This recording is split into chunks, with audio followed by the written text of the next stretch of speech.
నమస్తే మెట్రో ఉదయం న్యూస్ కి స్వాగతం.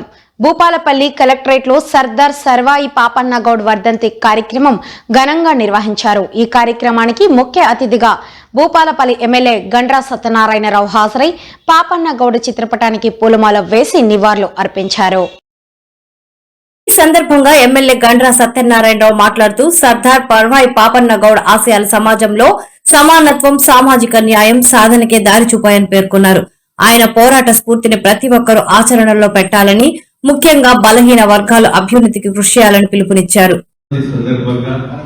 రాష్ట్ర ప్రభుత్వం అధికారికంగా ఈరోజు వర్ధంతి ఉత్సవాలను నిర్వహించి వారి యొక్క ఆశయాలను, వారి సిద్ధాంతాలను, వారి నవ సమాజం కానీ, ప్రభుత్వాలు కానీ, ప్రజలు కానీ, నాయకులు కానీ అందరూ కూడా మరి ఆచరణలో అమలు చేయవలసినటువంటి అవసరం మరి మనందరిపై ఉందని సందర్భంగా నేను తెలియజేస్తూ, ఈరోజు ఆనాడు భూస్వాములు, పెత్తందారులు ఏదైతే మరి దోపిడీ చేస్తున్నటువంటి అణగారిన అట్టడుగున వర్గాలకు పోరాడినటువంటి గొప్ప మహనీయుని చరిత్ర ప్రభుత్వం అధికారికంగా చేయడం మరి ఎంతో గర్వ